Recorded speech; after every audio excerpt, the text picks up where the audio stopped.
Welcome to OECD Podcast, where policy meets people. You're listening to our special World in Emotion series, highlighting the topics and speakers of the 2019 OECD Forum. Hi, I'm Clara Young, and today I'm talking to Jamie Bartlett. Until last year, Jamie ran the Center for the Analysis of Social Media at a think tank called Demos. His most recent book is The People versus Tech, which came out last year. So hello, Jamie. Hello. Good old-fashioned democracy is in need of help these days. For one thing, young people are beginning to have a take-it-or-leave-it attitude about democracy. The Journal of Democracy found that only 30% of millennials in the U.S. agree that it's essential to live in a democracy, compared to 75% of those who were born in the 1930s. Mainstream politics in many countries is giving way to extremism and populism, and people distrust their government. A survey the OECD carried out last year revealed that people feel ignored by their government, and they don't trust their government will take care of them when they fall ill, lose a job, or have trouble paying their bills and getting by. So, Jamie, how much does digitalization and the internet have to do with our current disenchantment with democracy? Well, my analysis of all the things that you just described is that it has a lot to do with it. In fact, it's probably the principal driving force beneath these sort of varied trends. I think there's sort of a huge mismatch of expectation between how people experience ordinary life now in the age of digitalization and smartphones and increasingly smart machines, which is ever more personalized, and governments and democracies, which is still essentially sort of large scale, very slow, nothing ever changes, you never really get your way. And the two things are just constantly clashing. And I think many of the problems that we see today are essentially a result of that incompatibility. I think in your book you call it that democracy is analog, but everything else is digital. Yes, well, exactly. And the question for many of us is, how long can a system of government survive when it is so incredibly out of sync with the main technology of the day? It seems like we need to have a democracy 2.0 or something like that. That makes me think of Estonia, which is a country that is very optimistic about what digital technologies, AI and blockchain can do for democracy. Yeah. And in 99% of their public services are open, transparent, and online, and they've been using an internet voting system for their national elections since 2005.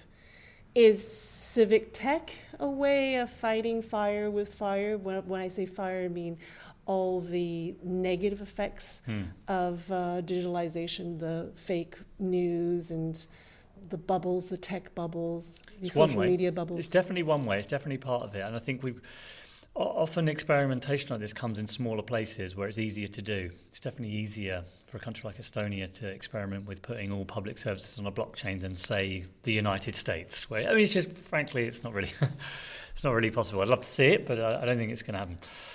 So I think to me the answer is really, speaking broadly, twofold. And yes, we have to experiment with new ways of integrating these technologies and the expectations that come with it and how people use them into our democratic systems. To me, I'm really worried that there's going to be a push towards more and more direct democracy, because people will say, well, for the first time ever at least since the ancient Greeks, thanks to this small device I carry around in my pocket, we can finally have a pure direct democracy again and everyone can vote on everything. And I think that's a terrible, disastrous idea. I think it's almost unstoppable as a force.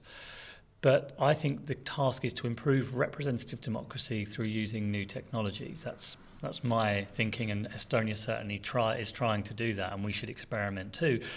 But also, we're going to have to work out ways of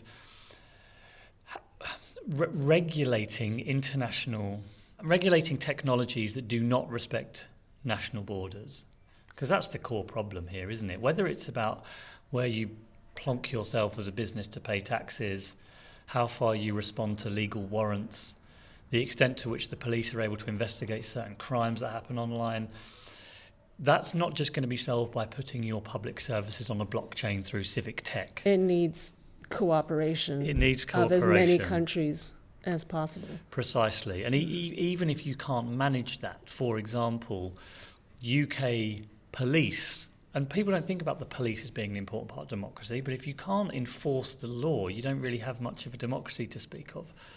So the police, for example, even just in the UK, still operate on a 50 or so region constabulary system, which is not really how crime works anymore.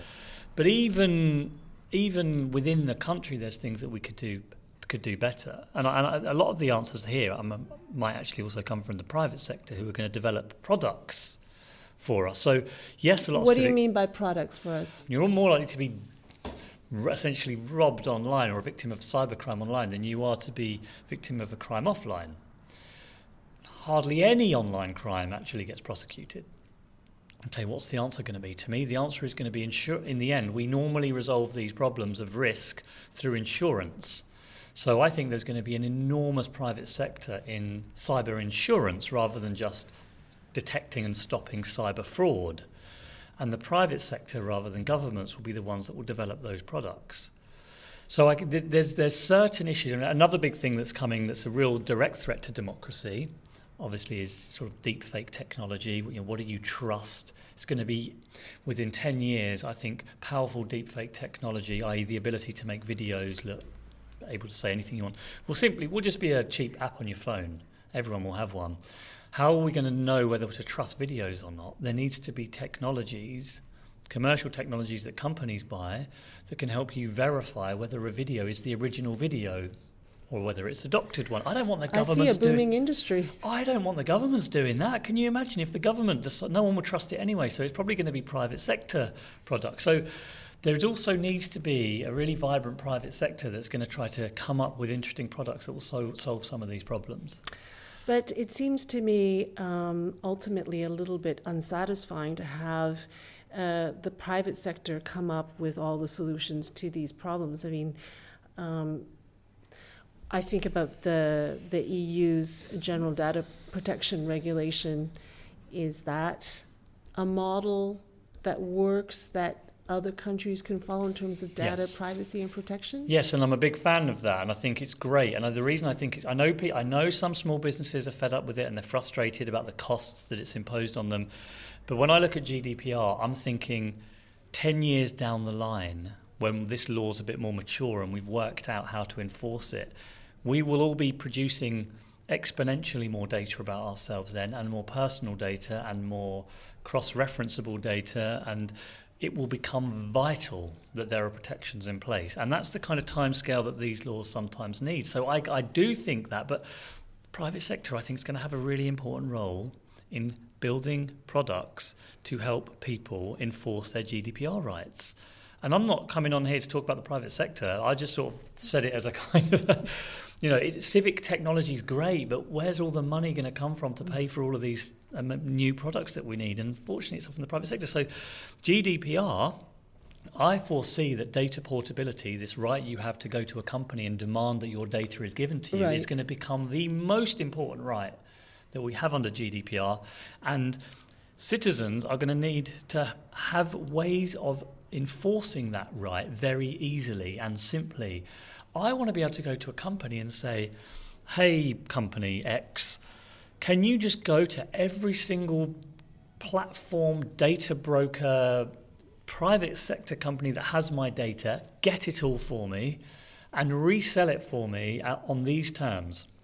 I don't want to do that, but I'll happily pay for a company to do that if I take a share of the profits with them. And again, I don't want the governments to do that. I want them to incentivize a private sector to do that. So, I mean, as you can guess, there's so many products and opportunities out here, but I think usually the governments need to help set the rules of the game for that. So this is why GDPR is good, because I think it potentially sets the regulations up in a way that the private sector can then come in and provide some of these services. But by the way, I do think that ultimately governments are going to have to pass better laws. I mean, if anything, and there's more international cooperation. That's the one thing, but this is going to be part of it. I want to rewind a bit and go back to a time where the internet was a source of euphoria for democracy, and back in the Arab Spring of late 2010 and 2011, at that time, it seemed like social media was allowing people in Tunisia, Egypt, and at the beginning Syria to rise up and organize themselves against repressive regimes. Now, what brought people together seems to divide us now. So what's changed since then, and what can we possibly salvage from that time? Nothing's changed. We've become less naive about it. I mean, I think there was a certain naivety in 2010, 11, and in the decades even before that, that the only important thing about democracy that mattered really was the ability to freely associate and free expression. These were the core democratic principles, and therefore it's obvious that if you create an information platform where people can do this, it's going to be good for democracy. In a very sort of naive way of looking at it. And I think what we didn't foresee is all the other things that make democracy work, like control, like the ability to enforce laws, the ability to enforce election law, for example, the ability to police, the ability to raise taxes, are also affected by digital technology. But we didn't think about that. We were just obsessing over free speech. So incredibly stupid of us to not foresee. So I think it's not that anything's changed. I think that as digital technology has sort of invaded all these other aspects of how democracy runs, I think we've begun to see that there's so many other bits to this story that we'd ignored. Not to mention, of course, probably a very basic naivety, which was that big, powerful, autocratic, centralised governments would also be able to co-opt this technology and use it to their own ends. So let's talk about that. Some recent elections and referendums that have been upended by data science and social media micro-targeting. How did that happen for people who have not followed the ins and outs? Yeah, extremely. Well, I suppose it happened very slowly and then very quickly. I mean, we've been doing micro-targeting for a long way. More and more data has been collected about people for 50 or 100 years.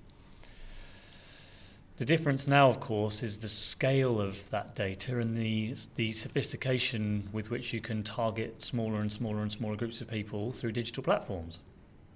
And without going into so much detail to bore people, what Cambridge Analytica did in 2016 is not particularly sophisticated, is not particularly unique, is not particularly, a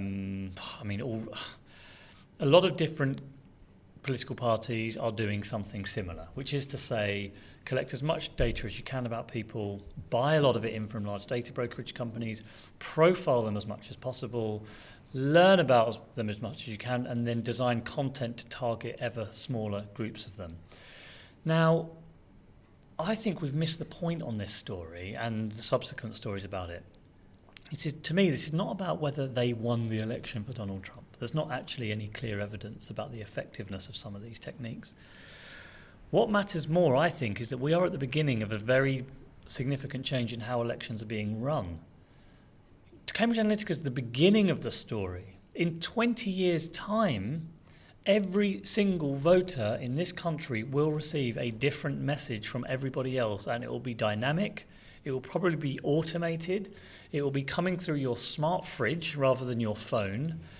And we have not worked out how the laws we've set up to govern elections would work in a world where 60 million voters receive 60 million unique, personalised, automated, dynamic messages. So goodbye broad-based political discourse, debate. Exactly. It will be all individual. Which is not what elections are supposed to be, broad-based political debate, a public conversation. But if everyone receives a completely different message, a completely different set of news, a completely different advert to everybody else, what is the common ground on which we discuss politics together? And how do we hold a politician to account if they've made millions of different promises to millions of different people, subtly different promises to different people. How does the regulator check 150 million messages properly? But isn't that where artificial intelligence will be indispensable? Yes. It may be the only weapon left to us in order to ensure the legitimacy of democratic elections. Yes. Ironically, it will be. The defensive AI systems that will be scanning through these adverts, which is okay if there's a public register of those adverts. If you can't get the data to look at all the ads that people are receiving, or you've got no way of monitoring the news feeds of different people because of either privacy concerns or it's proprietary, or Facebook doesn't want to share that with the UK government, possibly for good reason, then you can't check it. So we've got to come up with solutions to this problem, because I just think that this is not about cheating. It's not about one election or another. It's about the direction of travel and how we keep... My question is always, how are we going to make sure people trust an election when everyone's receiving a message through their smart fridge or whatever, or their goodness knows what, their smart car and their smart vacuum cleaner? And you remember, bear in mind, in 2038, so 20 years from 2039, 20 years from now, people who are coming to vote for the first time in that election, I mean, think about their baby monitor date, their gurgling, age 0 to 2, is going to be part of a data model. All the YouTube videos they've watched from the age of 3 upwards will be part of the data model that their targeted political advert will be based on. So they won't even understand why they're receiving ads, but they'll be based on a lifetime's worth of data. This is why GDPR is so important, by the way, because if everyone actually enforces it properly, that won't happen. But I'm afraid I'm not so sure it. Not so. There may also be a problem with inequality between the rich people that really enforce that and poor people who don't. But that's probably another question. Yeah. But to me, these are the fundamental questions about democracy and its future, and looking 10, 20 years ahead. I find that more useful than rerunning and refighting the elections of 2016 and whether someone cheated or didn't cheat. Thanks for talking with us, Jamie. Thanks very much for having me. And thanks for listening to OECD Podcasts. I'm Clara Young. To find out more about OECD work on these issues, check out Going Digital at oecd.org. And of course, read Jamie's latest book, The People versus Tech. Thank you for listening to OECD Podcasts. For more on this topic, you can join the debate on the Forum Network at www.oecd-forum.org. To listen to more OECD podcasts, you can find us on Spotify, iTunes, Google Podcasts, and SoundCloud.com/OECD.